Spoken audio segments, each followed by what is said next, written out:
Okay, so episode 6 of the final season just gave us one of the most emotionally layered hours this show has ever produced, and I need everybody ready because we are going deep today.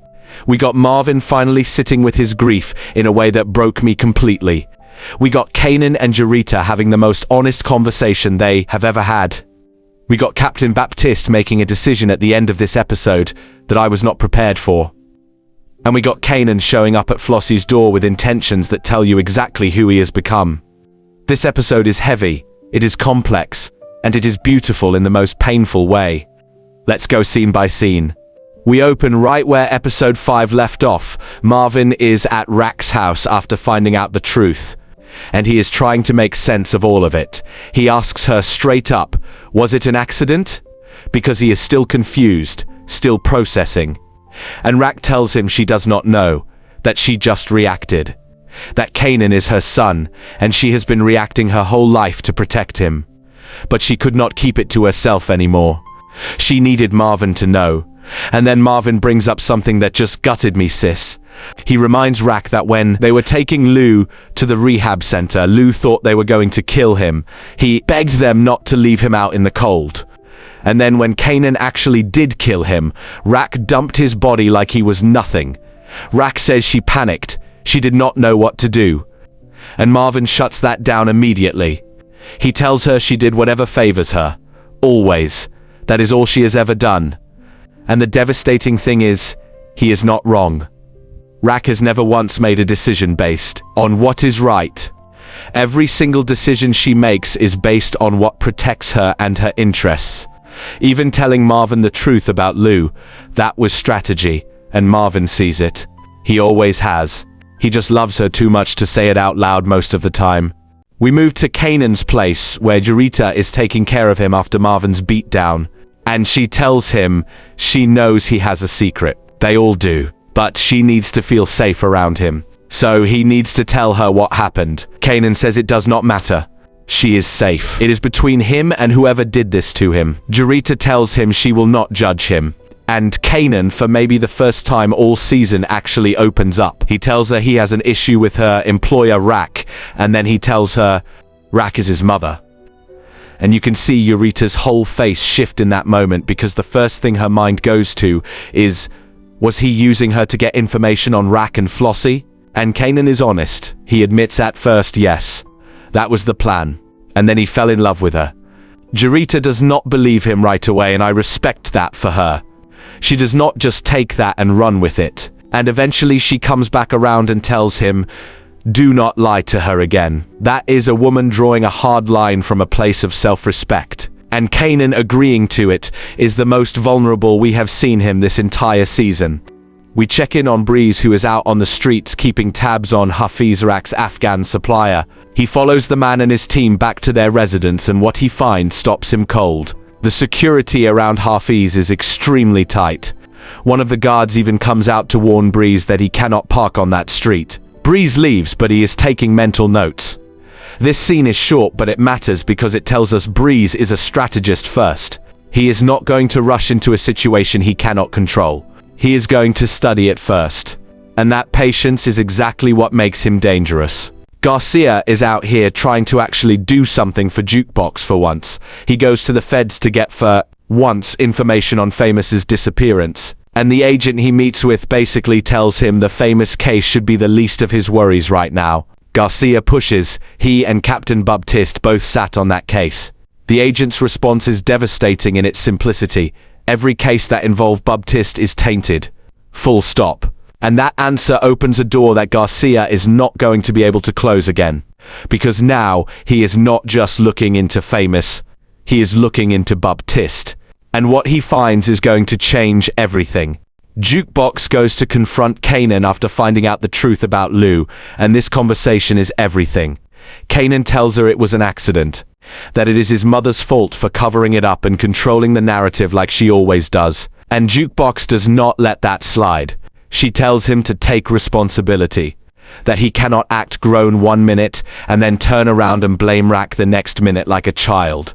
He cannot have it both ways, and she is right. She is absolutely right.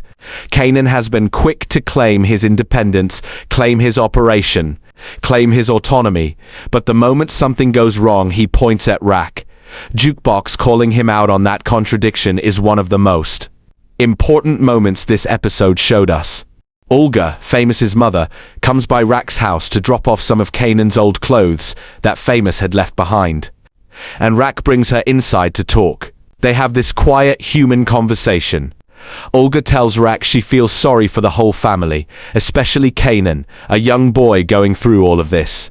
She asks whether Famous ever said anything good about her when he would come over, because she carries guilt about everything that happened. And then Olga says something that stops Raq cold.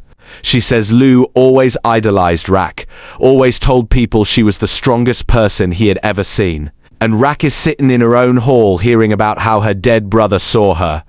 And she has to hold all off that alone because nobody can know what she really knows. Breeze goes back to Stefano after scouting and tells him straight, killing Hafiz is not easy. The security is too tight. He thinks they should let this one go. Stefano disagrees. He wants to cut Raq off at the neck. No supplier, no operation. But then Breeze says something interesting.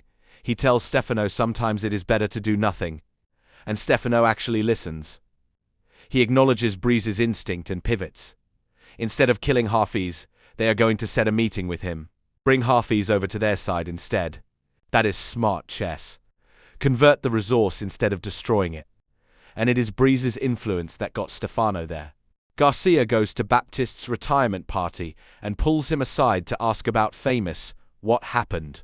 An agent named Tanner told Garcia that Famous was put down by dirty cops. Baptiste gets immediately angry, tells Garcia they never had this conversation and walks back to his party. But then, later that night, Baptiste shows up at Garcia's house. And what he says is the most honest thing this man has said in the entire series. He tells Garcia the life of a police officer is not easy. That Garcia knows how the system works. You are only as good as your clearance rate.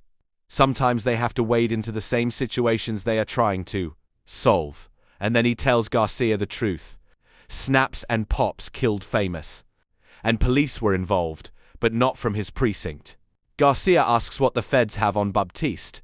And Baptiste tells him it is more than just Famous's case. And then Captain Baptiste goes home, and he takes his own life. I need a moment.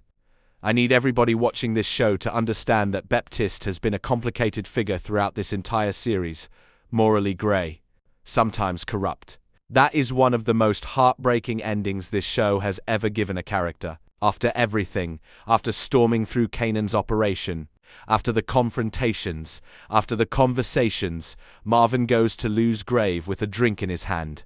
He sits down and just talks to his brother, has the conversation he can never have with anyone alive, and he leaves his drink there, even though Lou was sober when he died. He leaves alcohol at the grave of a man in recovery, not because it makes sense, but because that is what Marvin has.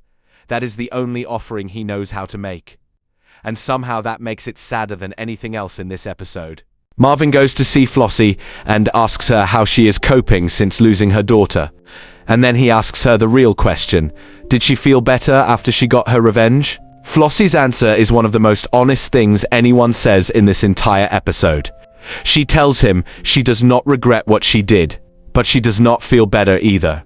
And then she gives Marvin the most important piece of advice in the episode. She tells him to focus on his daughter. That Jukebox is his pocket aces and his silver bullet. Flossie just told Marvin exactly what he needs to hear. That the thing worth protecting, the reason to stay present, stay alive, stay sane, is not the streets, not the revenge, not the war. Whether Marvin can actually receive that advice and act on it is the question that will define whether he survives this final season. Stephano meets with Hafiz directly and makes his case. Raq is unreliable. She promised him a specific volume of demand and could not deliver it. Breeze can meet any demand. And Stefano will handle Pino Bernardi, so there is nothing to worry about from that side. And Hafiz does not fight it. He agrees, just like that. Raq loses her supplier, without a single shot being fired. Stefano just dismantled one of the most important pillars of her operation through a conversation. When Raq goes to see Hafiz to check in on their business, he tells her he has found a new partner, Better price, more demand. Raq puts it together immediately, Stefano. She leaves with a warning. Hafiz told her how hard Afghan people are. Well, she's about to show him how hard the woman she is was raised to be. That threat is not empty. Raq does not make empty threats. And the next scene proves it. She and Marvin go to Hafiz's shop and kill his deputy. Message sent. Garcia meets Jukebox and delivers the information she has been paying for all season. Snaps and Pops killed famous with police help from NYPD, not his precinct.